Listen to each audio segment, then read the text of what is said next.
through the Bitcoin USDT analysis. So I'm going to start from my reference point, which is this fair value gap. A fair value gap is just basically the distance between two candlestick that are same, like these two black candles here. We have a huge buy here, and there was no like a sell to fill it up. Normally, market moves in a way, it moves like in this way. Where is this? It moves like if it goes up, it goes comes down, goes up, comes down, like that, like that. So they cancel each other out. So that is how. But here there is a fair value gap here. So that is why it's something interesting for me.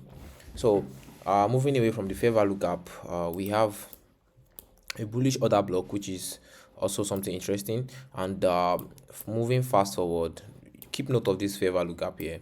We have a main support here, and it's also an order block. It was an order block here, this black candle here, that was used to produce this move that broke this equal high. So that is the other block. That's the same thing that we have here. So it goes up, breaks this equal high too. So that's why I noted this place as an order block. Also here, also we have another block here. So it's the one that broke this equal high.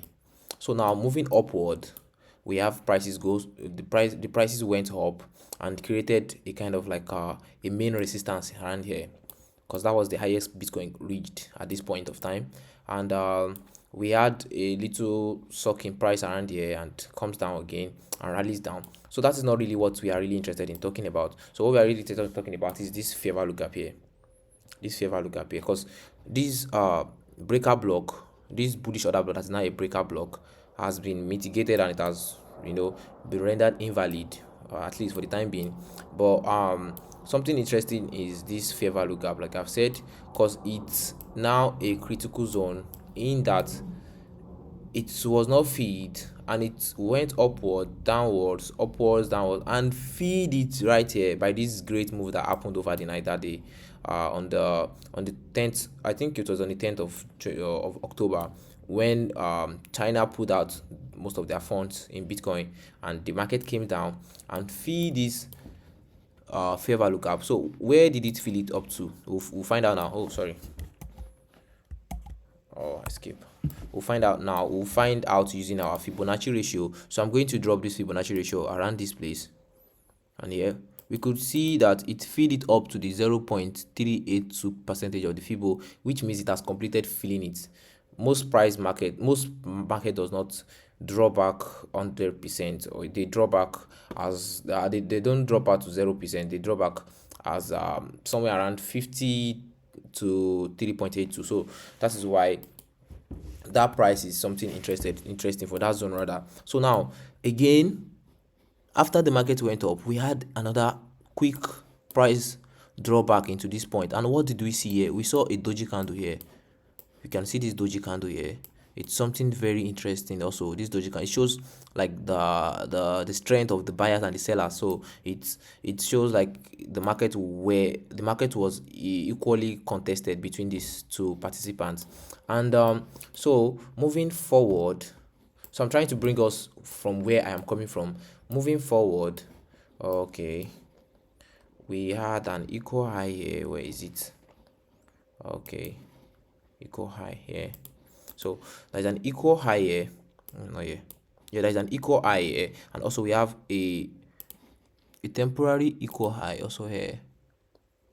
I'll stretch it up to this point. So now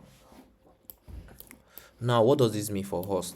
The market has already filled this part. We have somewhere interesting for the market also here, the higher high, because really relative to the whole highs, this high and all these highs here, it's an higher high to them. So that's why it's an higher high. So like I've said, we have an equal high here, an equal low here, a temporary equal low, and then we have a bullish order block.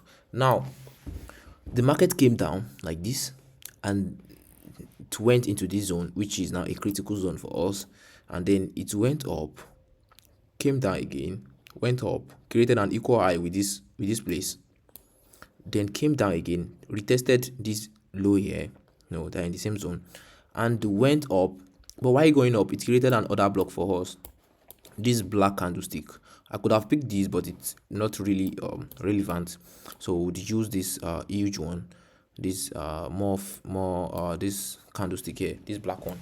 So now this black candlestick was the last one that was created before this equal high was broken. This recent high was broken, and then it even went further to create an equal high with this place. So it's this candlestick is something that is very, very like significant for us. We could have picked this, of course. Like I said, it's not really something I pay attention to the strength of the candlestick more. So now we what did we have here? We had an equal high also from this point. It came down again, touched it again. So we have like almost 3 points that are interested for us, that are interesting for us. And the market came down. What did the market do when it got to the other block? We had a little rejection around here, and it went up and it broke it. Why did it broke it? Why was it broken? It was broken because that this zone here is a very critical zone. It keeps dragging the market downwards because of what has happened here and what has happened here and this fair value gap. It has been filled, of course, but there is more thing for the market here. See, there is a zone I noted here, and also there is also this point here. So there are more values down for the market to be triggered into. So that is why when we see a bullish order block on this trend, it keeps breaking it, turning it to a breaker block. So that is why this also I noted this place as a breaker block. Now it's a bearish breaker, but it means it's something that we can use to sell the market into this zone again. So, or it's something we can use to show if the market is going to change to the upward side and clear this high or clear this low. So now my this thing now is we also have an equal low here. Okay, let us count it. We have this zone here, we have another zone down here, we have equal low, we have a temporary equal low also. So there are more this thing down of the market price, because see, this is current market price. So there are more there are more values and more point for the market to go into down than the upper side. So the upper side has what? It has this equal high, it has this equal high also, which has been broken. It has this equal high, there are three, and it has this higher high. I don't see Bitcoin going above here, like in this right now. I mean, like in the space of 2-3 days, I don't see it going to this zone here. Although it's a huge zone, it has a fair value gap, but we can see it has been little bit retraced to almost 0.5 percentage. You can see this black green candle and this green candle. If you this green candle and this green candle, it has been retraced, it has been mitigated back by this move up. So it sorry, so it's something that market is not really interested into now, right now, like the other part of it. So because it has already a little bit feed it up. So now my sentiment is that market is going to have a little bit like rallies around this price here. If it goes up and breaks it, we can put in our buy orders and quickly buy it up to this equal high for the meantime. But if it gets here again and rejects this place, we can also sell and sell it down to this equal low. So that is my my assumption about this market price here, about this Bitcoin.